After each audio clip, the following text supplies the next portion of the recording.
Hello everyone, this is my review of set 75302, Imperial Shuttle. This set has 666 pieces, just 660 pieces, my bad. And back in 2021, before it retired, it retailed for $70. Now on the aftermarket, I think, I haven't price checked this, but you could probably find it around 100, 110, probably somewhere around there. That's just a guess of mine. But this set has 3 minifigures, Darth Vader, Luke Skywalker, and an Imperial officer, so let's just dive right in. Our first minifigure up is Darth Vader.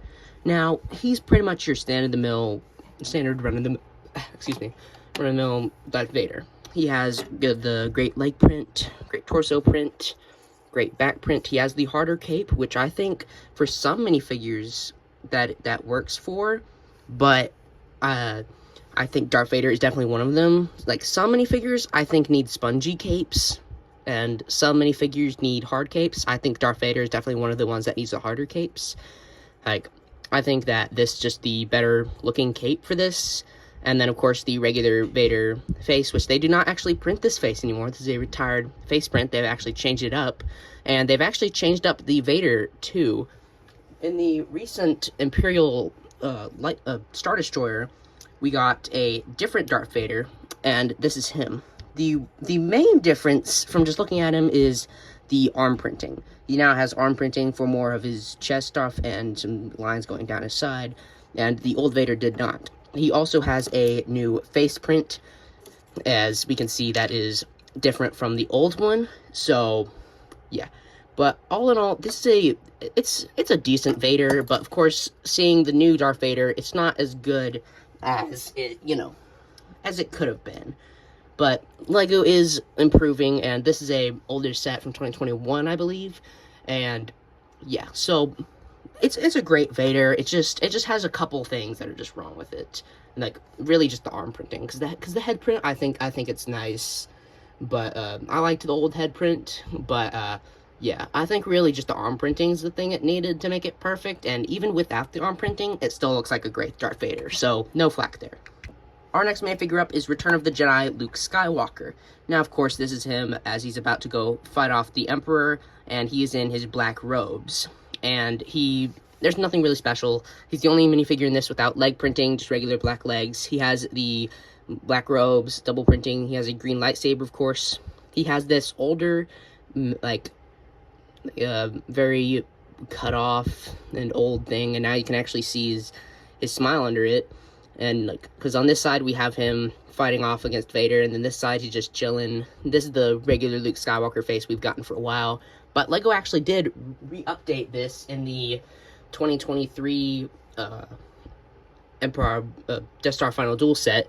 They didn't make too many changes, but the main change, as you can see, is that hairpiece. It is more of a matte finish than shiny, as you can see. Like, you can see the reflective coming off that and not that. The lightsaber is, of course, the same. The torso printing, you can see some different wrinkles on it, but it's more or less the same. But the main difference between them is the hairpiece. I think this hairpiece is just better, and I think that probably, like, it was an okay hairpiece, but I think this new one is it just knocks this one out of the park. The last minifigure in this set is unfortunately a Imperial officer. Now, I say unfortunately because this set should have had 4 minifigures, but we'll get into that in a second. But the Imperial officer, he's a great figure. They've made him before. It's not the last one they've made. It's not the first one they've made. It's not the best one they've made. Not the worst one they've made. It's just decent. It has I believe this is the TIE Fighter leg printing. TIE Fighter pilot leg printing. Let me just get one to show you. My bad, guys. It's actually different printings on these. Well, that's at least the 2024 TIE Fighter. It may be the one from the older one, but I don't know. I'm not really going to go back into that too much. But looking at the TIE officer, the Imperial officer, I mean, he has great printing for his robes, and he has this hat, and it has a tiny little Imperial logo on it. That looks great. And then he has a face, and he has like a mic there to talk to the Star Destroyer and the Death Star to let them lower the shields and let them in, I guess. So yeah, that's all good. This set has 3 minifigures, but in my opinion, they really should have just thrown in an extra Stormtrooper. LEGO's really been known to do that, and I'm really shocked they didn't. Now, I will say, this set, it can only hold 3 minifigures, but, I mean, the TIE Fighter from I think the same year, either 2020 or 2021, it had like 3 minifigures and it could only hold 1, so I don't know why that's a problem here, and that's like $30 cheaper than this set was. But yeah, so like the $40 TIE Fighter had 3 minifigures, and this $70 Imperial Shuttle had 3 minifigures, so that's kind of weird to me. They should have at least thrown in him, if not Palpatine. I think if they'd thrown in Palpatine, then you could, like, you wouldn't have the Death Star to play with, but you would have like Palpatine to try and reenact them fighting in front of Palpatine. That would have been better. Like, but even if not Palpatine, just throw in a Stormtrooper, and that probably would have made the difference, in my opinion. Minifigures aside, let's look at the Imperial Shuttle. Now, we're gonna look at it from the front to back. Looking at the front, we can see the nice nose. We have some different slope pieces here, and we can see some clips there. You can actually bring this cockpit forward. It works well with that. You can see it's a little bit of a tight gap, but it doesn't hit the bricks at all, so no scraping or anything. So, I mean, that's pretty good. I'm glad they were able to get it as tight of a connection as it is, and no problems there. And then looking inside, we have a little minifigure leg piece there where we can put our Imperial officer to pilot the shuttle. And unfortunately, there is no control panel for him. I wish they'd put even just a little sticker in there, but yeah, like, I don't think they could have used the regular piece that they used because of that piece, but I mean, I wish they had just put a little sticker in the window. That probably would have made the world of difference. But anyway, we have him in there. He's all snug and nice. On the side of the ship, we have stud shooters. This is the older piece that is now retired. You can just flick those off like that. They fire like that. Although, of course, in this set, there's no other ship to fight with, but that's what LEGO does these days. But anyway, looking at it, we can see on the bottom, we have a little bit of landing gear. We have that piece, and we have that there, and it sits all flat like so. Now, looking at the back, we can see some nice blue thrust, although the weird thing about the thrust is that this piece, it kind of looks like it's a different color than that. That may just be me, but it looks like just a slightly lighter shade than that piece. Like, you can probably tell on the camera better than I can in person. But yeah, I just don't like that. That's probably my biggest flack about it. And yeah, it just doesn't look too good. I mean, it looks decent. It's for an Imperial shuttle. It looks good enough. And on the back here, I don't really know what these are. I don't think they're guns. They may be, but whatever they are, they look okay. Then on the side here, we have some nice curvature here for the panels that connect to the wings, which these actually fold out. We can see some technical work here to make sure they're all stable. And we have some guns here. 2 of these, they kind of look like the front of speeder bikes. Let me grab one to show you. Like, yeah, in my opinion, they kind of look like the front of the speeder bikes, but that's just me. But anyway, they still look good, and we have some cannons on here, so yeah. So anyway, to put it into flying position, it's real simple. All you do is just pick it up, and you just pop it down, and you make sure that these things are level. I don't really have too much room on this shelf, but you can imagine the rest. And with it down, we can see on the wings, there's some nice detail. We have some, it's the same on the other side. We have a 2x4 gray piece there, light gray. And we have a stud, that's pretty much all we have. We have that piece, and then that looks great. And then to fold it back up, we can just take it and fold it like that.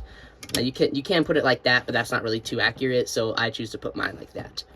Anyway, underneath we can see this is a printed element here. I don't believe there are any stickers in this set, thankfully. And that is a printed element. Looking at the back, we can see a little greebling there somewhat. And like that's probably just to stabilize it. If we pull that off, then we can see some of the Technic in there. And I don't think that, yeah. Anyway, that goes right there. And we can see these light gray things. And right here, we can see some Technic worked in so that you can actually pick it up from this, and it will not fall apart while you're playing with it. So that is all stable. And at the top, we can see a light and this 1x5 Technic piece here. And I love the slope. I love the slopage of this. It looks nice to me and very accurate. And now the main play function, in my opinion, is to get inside. Now, there's this little Technic pin here. All you have to do is push that back. You can't really just push it back and let go, because that still locks it. You have to push it back and then lift up, because there is a rubber piece in there, and that does that. And you can see the workings of that. You don't have to push it forward as you can, but as you bring it forward, you'll see it just slides forward and then it pops into place. But anyway, we can pull that forward, And now we can get a look on the inside. Now, looking at the inside, we can see there's a jumper plate right there, there's a grill right there, and there are some seats for minifigures. There are also these little pieces here, and those are for our minifigures' lightsabers. We can take Luke Skywalker's and put them right there, and we can take Darth Vader's and put them right there. And thankfully, we have enough space for our minifigures. I would recommend putting Darth Vader in the front because of his cape. You don't want to ruin that cape. And then Luke Skywalker in the back. And he does have some handcuffs. I forgot about that. But they're really common. You know what Lego handcuffs look like. And then that's some of the technical work for the wing. Of course, like, the inside of Lego ships is always not the greatest looking, but for display, it's good enough.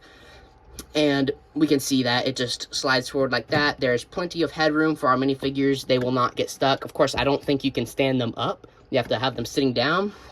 But yeah, we can have both of our minifigures sitting in there, and that looks great. Looking at it next to the Imperial TIE Fighter of this year, I mean, just look at that size. Like, it's just barely taller than a TIE Fighter. I mean, now, of course, this is a smaller TIE Fighter, but I guess it's probably smaller to make that look bigger. But we've had bigger TIE Fighters in the past. Like, I have the 2011 TIE Fighter here. Let me just grab that for you.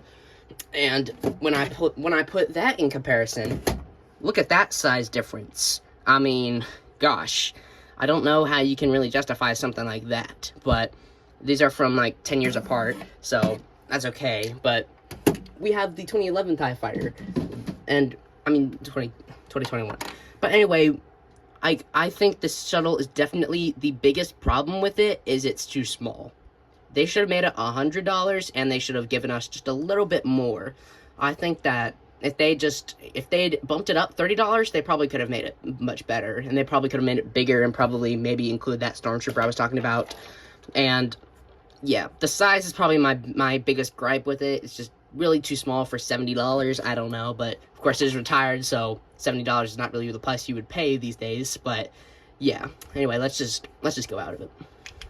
Overall, for $70 back in the day, I think it was okay. It wasn't great, but there were probably definitely better $70 sets out there, like definitely the X-Wing and TIE Fighter combo for $80. I think that's a better deal than this, because you get a lot more minifigures, because with this, you $70 and 3 minifigs. That's not great. And yeah, I think that you could, like, this, it's an okay Imperial shuttle, but it's definitely not the best one. I think the 2015 Tidarian was great, and yeah, I just can't really say too much more about this set. That's going to wrap up today's review. I hope you all enjoyed, and I will see you all next time.